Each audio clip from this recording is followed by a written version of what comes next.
Hey folks, AJ here. We're back on my famous workbench, doing another product highlight on an old discontinued product.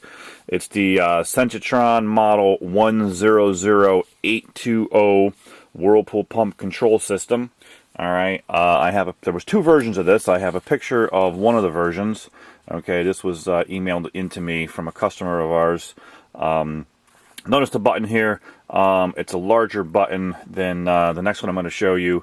This button here fit in an 1.25 inch hole, okay?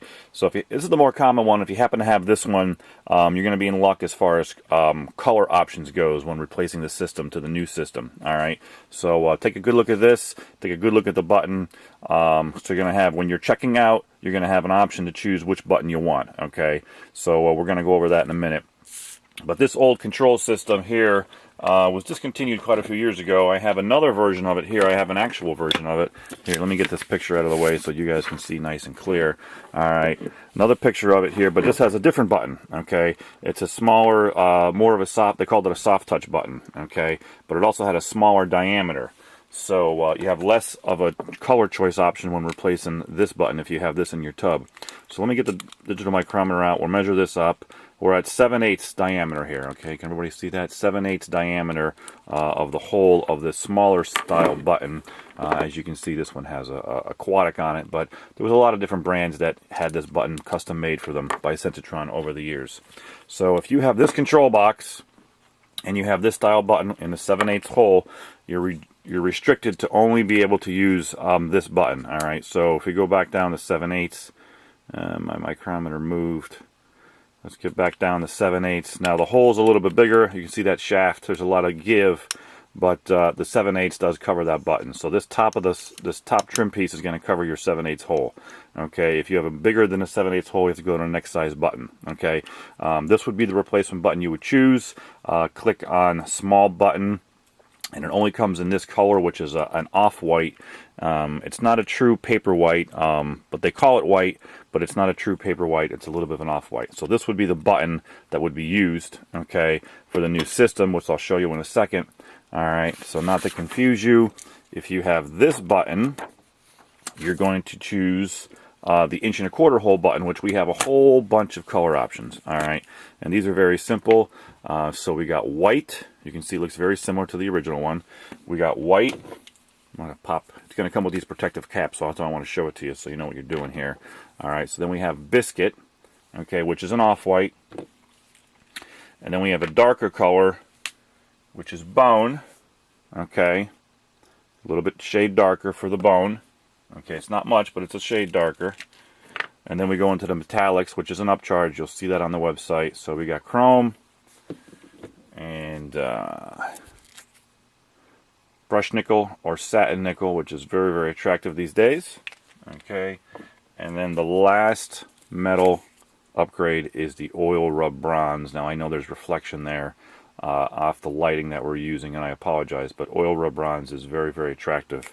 It has that burnt metal look. So, alright, so in the system, let's go with the first one. Okay, this small button, which is going to be the first choice, okay, as far as a button choice. So if you're going to get the small button, you're going to get this color. Okay, let me show you how this button comes apart. Alright, this bulb on the bottom is just a 1/4 turn, and it'll come apart, okay, and then you can get it down into the hole. Alright, there's a lock nut here that you're going to loosen up, take all the way off. Okay, I'm not going to do it just to save time, but you're going to want to put a heavy bead of clear 100% GE silicone, okay, around that top collar. Stick it through, tighten up the lock nut, maybe put a little more silicone underneath. Okay, get that in the tub, and then you can see these notches. I put them there at 12 and 6 o'clock. You can see those notches there are going to line up with these two notches here. Okay, and it's just a 1/4 turn. Make sure you don't lose that shaft. You can see how it wants to slide down there. And then it's just a 1/4 turn, and it's back in business. Okay, so that's how you put the button in for the smaller one. Now you're going to get a 10-foot length of this air tubing. Okay, it's a small diameter air tubing.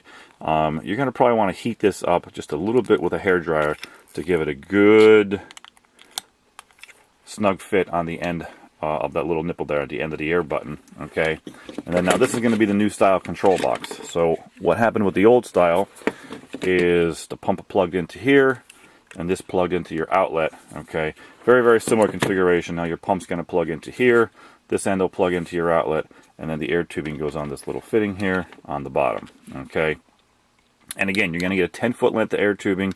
I got a 1.5 foot length here for demonstration purposes only.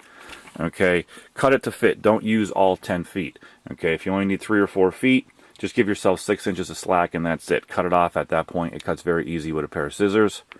All right, I don't know if you guys can hear that click, but every time you hit the air button, you can hear the control box clicking. All right, we like these new control boxes because these have a 20-minute timer shut off in them as well. Okay, so once you turn that pump on, it's going to run for 20 minutes and then it'll shut off by itself. Okay, so that's very, very simple. All right, so again, that's the smaller hole button, only available in this color. Now, if you want or need a chrome or polished brass or one of the other fancier colors, and you happen to have this button, it's not a big deal. Just get a Dremel tool, open the hole up a little bit larger so you can receive the new style button.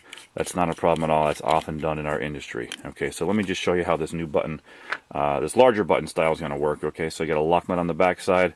Again, heavy beaded clear, 100% GE silicone on the back side. This particular one has a lock nut now. So you're going to loosen up this lock nut, a little retaining nut to help hold the air tubing in place. Slide it through. Make sure you don't flip it around when you're taking it off so your threads stay lined up.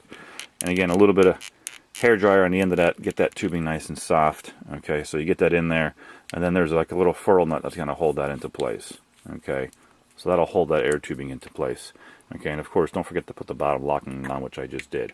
Okay, so you want to put that bottom lock nut on first, and then put the air tubing on second, and then you have a nice, this one here is the polished, I'm sorry, this one here is the satin nickel. Very nice, same thing.